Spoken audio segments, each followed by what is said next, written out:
क्या आपने कभी सोचा है कि जिस शरीर को परमेश्वर ने अपने हाथों से रचा, जिसे पवित्र आत्मा ने अपना मंदिर कहा, क्या उसे आग के हवाले करना सही है? क्या सिर्फ इसीलिए कि समाज ऐसा करता है, हम भी आंख मूंद कर वही करें? पर रुकिए, बाइबल क्या कहती है? बाइबल क्या कहती है? क्या यीशु मसीह को जलाया गया था? नहीं, उन्हें कब्र में रखा गया था और तीसरे दिन वो जी उठे। तो अब सवाल यह है, अगर मसीह को दफनाया गया तो क्या हम दाह संस्कार करके उनकी आज्ञा की अवहेलना कर रहे हैं? क्या यह केवल परंपरा है या आत्मिक सत्य? आज की इस वीडियो में आप जानेंगे वो सच जो शायद आपको कभी चर्च में नहीं बताया गया, जो आपके विश्वास की गहराई तक जाएगा, जो आपको निर्णय लेने पर मजबूर कर देगा। तो अंत तक जरूर देखिए, क्योंकि ये सिर्फ एक वीडियो नहीं, यह आपकी आत्मा की गवाही है। नमस्कार और स्वागत है, आप देख रहे हैं द वॉइस ऑफ क्राइस्ट। आज हम एक ऐसे सवाल पर बात करने जा रहे हैं जो ना सिर्फ विवादित है बल्कि आत्मा को झकझोर देने वाला है। सवाल यह है, क्या मसीही लोग दाह संस्कार कर सकते हैं? क्या बाइबल में इसका जिक्र है? क्या प्रभु यीशु ने इस विषय में कुछ कहा? क्या यह केवल एक परंपरा है या परमेश्वर की आज्ञा का उल्लंघन? क्या यह पाप है? आज हम जानेंगे बाइबल के प्रकाश में सच क्या कहता है, प्रभु की आत्मा क्या कहती है और चर्च का असली इतिहास क्या बताता है। क्योंकि यह कोई साधारण विषय नहीं, यह अनंत जीवन से जुड़ा मुद्दा है। यह आत्मा की शांति से जुड़ा सवाल है। क्या आपने कभी सोचा है कि जब कोई मसीही मरता है तो उसके शरीर का क्या किया जाना चाहिए? क्या उसे जलाना सही है या उसे जलाना सही है, या इसके पीछे कोई आत्मिक कारण है, या इसके पीछे कोई आत्मिक कारण है? आज हम यही जानने वाले हैं, बिना डर के, बिना संकोच के और बिना किसी पक्षपात के, क्योंकि प्रभु का वचन कहता है सत्य तुम्हें स्वतंत्र करेगा। तो आओ इस सत्य को ढूंढे। बाइबल की शुरुआत से ही देखें तो अब्राहम, इसहाक, याकूब सबको दफनाया गया। यहूदी संस्कृति में भी दफन ही होता है। क्यों? क्योंकि परमेश्वर ने कहा था तू मिट्टी है और मिट्टी में ही लौटेगा। यह सिर्फ एक शरीर की बात नहीं थी, यह आत्मा और शरीर के संबंध की बात थी। जब हम दफन करते हैं तो हम मानते हैं कि एक दिन यह शरीर फिर से जी उठेगा। यह मसीही विश्वास की नींव है, पुनरुत्थान। अब सोचिए, अगर शरीर ही नहीं बचा तो पुनरुत्थान कैसे होगा? प्रभु यीशु का उदाहरण लें, वो मरे, उन्हें कब्र में रखा गया, तीसरे दिन वो जी उठे। अगर उन्हें जलाया गया होता तो कब्र कैसे खुलती, शरीर कैसे प्रकट होता?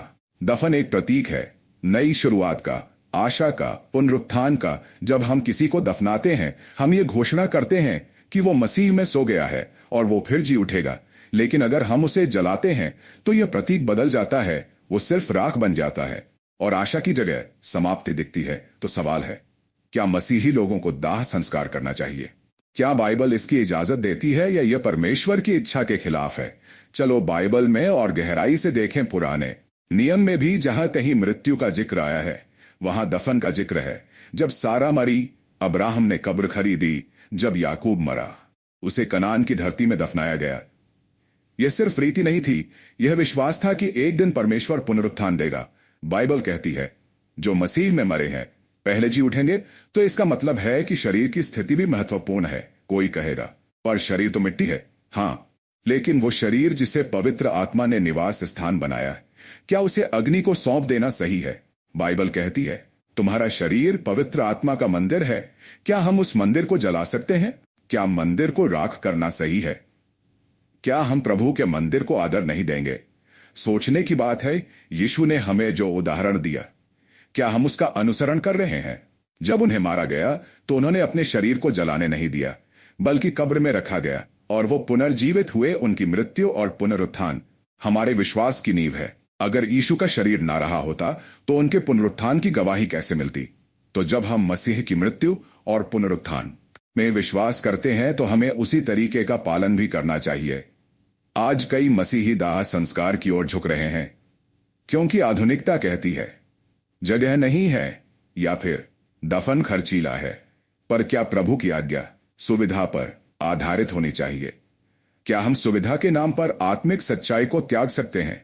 बिल्कुल नहीं। प्रभु चाहता है कि हम उसका अनुसरण करें हर बात में, यहां तक कि मृत्यु के बाद भी, क्योंकि हमारी मृत्यु हमारी अंतिम गवाही होती है। हमारा शरीर एक गवाही है कि हम मसीह के हैं। हमारा दफन पुनरुत्थान की प्रतीक्षा है। अगर हम इस प्रतीक्षा को अग्नि में बदल दें तो क्या हम प्रभु की योजना को कमजोर नहीं कर रहे? यही कारण है कि शुरुआती चर्च दाह संस्कार को स्वीकार नहीं करता था। प्रेरितों को जलाया नहीं गया, उन्हें दफनाया गया। प्रभु के सेवकों को सम्मान के साथ मिट्टी दी गई। कब्रें एक प्रतीक थी, वो प्रतीक्षा का स्थान थी जहां आत्मा और शरीर के मिलन की आशा रखी जाती थी। इसलिए आज हमें यह समझना जरूरी है कि दफन केवल एक क्रिया नहीं बल्कि विश्वास का अंग है। हम जब किसी को दफनाते हैं तो हम यह कह रहे होते हैं, मैं विश्वास करता हूं कि यह शरीर फिर जीवित होगा। और यही तो मसीही आशा है।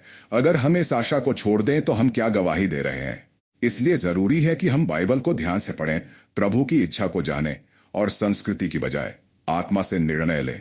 बहुत से लोग कहते हैं, शरीर तो मिट्टी है, इससे क्या फर्क पड़ता है, या फिर आत्मा तो प्रभु के पास चली जाती है, फिर दफन या दाह से क्या मतलब। सवाल अच्छा है पर जवाब और भी गहरा है। हाँ, आत्मा प्रभु के पास जाती है, पर शरीर परमेश्वर की रचना है। वही शरीर जिसमें पवित्र आत्मा वास करता है, जिसे प्रभु ने गढ़ा, जिसे उसने उपयोग किया, क्या वो शरीर आदर के योग्य नहीं? अगर हम जीते जी उस शरीर से सेवा कर सकते हैं तो मरने के बाद क्या वो सम्मान नहीं पाना चाहिए? यही कारण है कि बाइबल शरीर को महत्व देती है। यह शरीर नाशवान है, लेकिन परमेश्वर इसे फिर से जीवित कर सकता है। वो जो राख बन गया हो उससे भी वो जीवन ला सकता है, क्योंकि हमारे परमेश्वर के लिए कुछ भी असंभव नहीं है। पर सवाल यह है, जब हमारे पास चुनाव हो तो क्या हम प्रभु की रीति चुनेंगे या फिर दुनिया की सुविधा?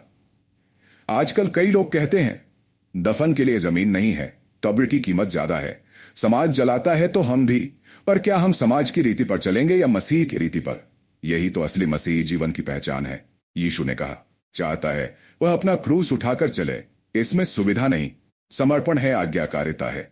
अगर हम अंतिम क्षण तक प्रभु की इच्छा नहीं मानते तो क्या हमारी गवाही पूरी हो सकती है?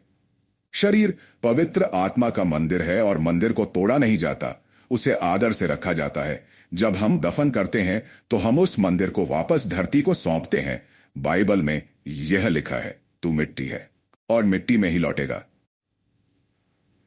यह शब्द केवल कविता नहीं है, यह परमेश्वर की आत्मिक योजना है। आदम और हव्वा की सृष्टि, मिट्टी से हुई मसीह के पुनरुत्थान की आशा, कब्र से जुड़ी है। तो अगर कब्रें ही नहीं रहेंगी तो प्रतीक कहां रहेगा? कब्रें सिर्फ मिट्टी का ढेर नहीं, वो गवाह है कि कोई मसीह में सो गया है और एक दिन फिर उठेगा। बाइबल में लिखा है, मसीह में जो मरे हैं वो पहले जी उठेंगे। जब प्रभु स्वर्ग से आएंगे तो कब्रें खोलेंगी और शरीर जीवित होंगे। पर अगर शरीर ही न रहा तो यह गवाही अधूरी रह जाएगी। हाँ, परमेश्वर सब कुछ कर सकता है, पर हमें जो करने को कहा गया है वो हम करें। हमारी आज्ञाकारिता हमारे विश्वास का प्रमाण है। अगर प्रभु ने उदाहरण दिया दफन का तो हमें उसी पर चलना है। आज हम देख रहे हैं कि चर्च चुप है, कोई स्पष्ट दिशा नहीं देता। क्यों? क्योंकि विषय संवेदनशील है। कोई आहत ना हो, कोई नाराज ना हो, पर क्या सत्य कहने से डरना चाहिए? प्रेरितों ने कभी भी लोगों की भावनाओं के डर से सत्य नहीं छोड़ा। उन्होंने दुख झेले, पीड़ा सही, पर सत्य को ऊंचा रखा। हम भी ऐसा ही करें। हमें यह जानना जरूरी है कि मृत्यु के बाद का कार्य भी एक आत्मिक गवाही है। हमारी अंतिम क्रिया, हमारी अंतिम आज्ञाकारिता है। जब हम किसी को दफनाते हैं हम यह दिखाते हैं कि हम पुनरुत्थान पर विश्वास करते हैं। जब हम जलाते हैं तो वो गवाही खो जाती है। दफन प्रतीक्षा का प्रतीक है, दाह समाप्ति का। मसीह का रास्ता प्रतीक्षा का है, क्योंकि वो लौट कर आएंगे। हम उनकी वापसी की प्रतीक्षा कर रहे हैं। हमारी कब्रें भी उसी प्रतीक्षा की निशानी है। प्रभु जब स्वर्ग से उतरेंगे तो स्वर्गदूत तुरही बजाएंगे, कब्रें खुलेंगी और मरे हुए मसीह में पहले जी उठेंगे। क्या यह तस्वीर सुंदर नहीं? क्या हम इस आशा को बचाना नहीं चाहेंगे? क्या हम इस गवाही को अग्नि में खो देना चाहेंगे? नहीं, कभी नहीं। कई लोग कहते हैं, अगर कोई जल गया तो क्या वह स्वर्ग नहीं जाएगा? नहीं, ऐसा नहीं है। परमेश्वर न्यायी है। जो मजबूरी में हो उसे वो दोषी नहीं ठहराता, पर जहां चुनाव है वहां आज्ञाकारिता जरूरी है। जब हमारे पास विकल्प हो तो हमें प्रभु की रीति चुननी चाहिए। सच्चा मसीही वही है जो मसीह के पद चिन्हों पर चलता है, फिर चाहे जीवन हो या मृत्यु। प्रेरित पतरस को सिर के बल क्रूस पर चढ़ाया गया, पर उसे भी दफनाया गया। याकूब, यूहन्ना, सभी दफनाए गए। मसीही इतिहास दफन का इतिहास है। दाह संस्कार दुनिया की रीति है जो आत्मा को अग्नि में सौंपती है, पर बाइबल आत्मा को परमेश्वर को सौंपती है और शरीर को धरती को हमारा शरीर। पवित्र आत्मा का मंदिर है तो उसे जलाना नहीं, आदर से मिट्टी देना चाहिए। आज जरूरत है समझने की, क्योंकि दुनिया की आवाज तेज है पर बाइबल की आवाज सच्ची है। इसलिए द वॉइस ऑफ क्राइस्ट यह कहता है कि आज परमेश्वर की इच्छा जानो और उसी पर चलो। जैसे यीशु मसीह चला वैसे ही हम भी चलें। दफन सिर्फ एक क्रिया नहीं, यह पुनरुत्थान की आशा है और मसीही जीवन आशा पर आधारित है। प्रिय भाइयों और बहनों, अब हम इस विषय के सबसे भावनात्मक और आत्मिक हिस्से में प्रवेश कर चुके हैं। अब तक हमने देखा बाइबल क्या कहती है, प्रभु यीशु का उदाहरण क्या था और प्रारंभिक चर्च की परंपरा क्या रही है। अब हम बात करेंगे कि आज की दुनिया में हम क्या करें। क्या हम बस चुप रहें? क्या हम कहें अब समय बदल गया है, या हम प्रभु के वचन को पकड़कर खड़े रहें? क्योंकि अंत में हमें अपने निर्णयों का जवाब देना होगा। परमेश्वर के सामने हम जो करते हैं वही हमारी गवाही बनती है और हमारी मृत्यु भी एक गवाही है। मसीही जीवन हर कदम पर आत्मिक होता है, यहां तक कि मृत्यु पर भी। जब हम दफनाते हैं तो हम प्रतीक्षा करते हैं, हम यह स्वीकार करते हैं कि प्रभु यीशु फिर आएंगे और उस दिन जो मसीह में सो गए हैं वो जी उठेंगे। दफन इस आशा का प्रतीक है। दफन पुनरुत्थान की तैयारी है। जब हम कब्र में किसी को रखते हैं हम उसे नहीं खोते, हम उसे प्रभु के हवाले करते हैं। कई लोग कहते हैं दफन जगह घेरता है, जलाना सस्ता है, समाज जलाता है। हम भी कर लें, लेकिन क्या यही कारण हमें सही दिशा देंगे? जब हम शादी करते हैं हम दुनिया से नहीं पूछते। जब हम प्रार्थना करते हैं हम समाज से राय नहीं लेते। तो फिर मृत्यु में हम क्यों संस्कृति का पालन करें? प्रभु यीशु ने हमें बुलाया है कि हम अलग चलें। यीशु ने कहा, तुम जगत की ज्योति हो तो ज्योति बनो, दुनिया की नहीं।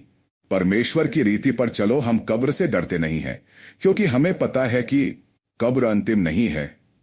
प्रभु ने कब्र को भी हरा दिया है।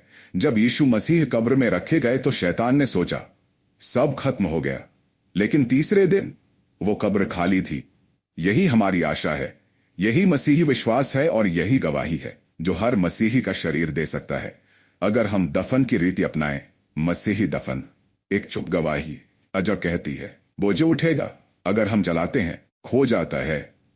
फिर कोई कब्र नहीं, कोई प्रतीक्षा नहीं, कोई निशानी नहीं, और धीरे धीरे यह विश्वास सिर्फ शब्द बनकर रह जाता है। पर प्रभु चाहता है कि हमारा विश्वास जीवन का तरीका बने और मृत्यु तक चलता रहे। प्रियजनों, आज फैसला लें। अगर आप मसीही हैं, अगर आप मसीही को अपना उद्धारकर्ता मानते हैं, अगर आप पुनरुत्थान में विश्वास करते हैं, तो अपने अंतिम निर्णय को भी प्रभु के हाथों में सौंपे। अपने परिवार को बताएं, अपनी इच्छा स्पष्ट करें। कहिए, मैं दफन होना चाहता हूं जैसे मसीह हुए। यह सिर्फ एक निर्णय नहीं, यह एक आत्मिक घोषणा है। यह दुनिया के सामने एक गवाही है कि आप मसीह के हैं। जीवन में भी मृत्यु में भी बाइबल कहती है जो मसीह में मरे हैं वो पहले जी उठेंगे। तो अपनी मृत्यु को भी प्रभु में रखें। कब्र प्रतीक्षा का स्थान है, राख समाप्ति का मसीही जीवन कभी समाप्त नहीं होता, वो अनंत होता है। तो मृत्यु में भी मसीही गवाही दो। अगर आप पहले से नहीं जानते थे तो अब जान गए हैं। अब आप जवाबदेह हैं। अब निर्णय आपका है। प्रभु ने जीवन दिया, आज्ञाएं दी, वचन दिया, मार्ग दिखाया। अब आपको तय करना है। दफन प्रभु की आज्ञा है, पुनरुत्थान की प्रतीक्षा है, मसीही गवाही का भाग है। दाह संस्कार दुनिया की रीति है, अंत का संकेत है, आत्मिक प्रतीक को खत्म करता है। इसलिए आज से ही बदलाव लाएं। अपने परिवार में चर्चा करें, अपने चर्च में इस विषय को उठाएं, लोगों को शिक्षित करें और प्रभु के वचन को फैलाएं। आपका शरीर आपकी अंतिम गवाही है। क्या वो गवाही मसीह की होगी या संस्कृति की? द वॉइस ऑफ क्राइस्ट आज आपसे कहता है, सत्य को पकड़ो, बाइबल के मार्ग पर चलो और प्रभु की रीति अपनाओ। आपकी अंतिम यात्रा स्वर्ग की ओर होना कि समाज की ओर, प्रभु यीशु ने मार्ग दिखा दिया है।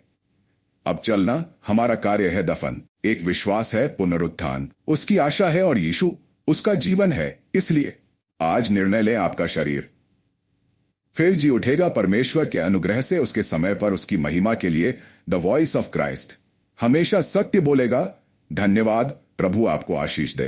तो अब फैसला आपके हाथ में है। आपके जीवन का आखिरी निर्णय क्या वो परमेश्वर की इच्छा के अनुसार होगा या समाज के दबाव में? बाइबल कहती है जो मसीह में मरे हैं वो पहले जी उठेंगे। तो क्या आपका शरीर उस पुनरुत्थान की प्रतीक्षा करेगा या राख बनकर उड़ जाएगा? अगर ये वीडियो आपकी आत्मा को छू गया है तो इसे रुकने मत दीजिए। इसे अपने परिवार में शेयर कीजिए, अपने चर्च में बात उठाइए, अपने मित्रों तक प्रभु की ये सच्चाई पहुंचाइए। और अगर अब तक आपने द वॉइस ऑफ क्राइस्ट को सब्सक्राइब नहीं किया है तो अभी कीजिए, क्योंकि हम लेकर आते हैं बाइबल की वो सच्चाई जो दुनिया छुपाना चाहती है। नीचे कमेंट करके बताइए, क्या आप भी चाहते हैं कि मसीही समाज इस विषय पर जागे? हम फिर मिलेंगे अगली वीडियो में एक नई सच्चाई के साथ। जब तक प्रभु यीशु ना आ जाएं, द वॉइस ऑफ क्राइस्ट गूंजता रहेगा। जय मसीह की। आशीषित रहें।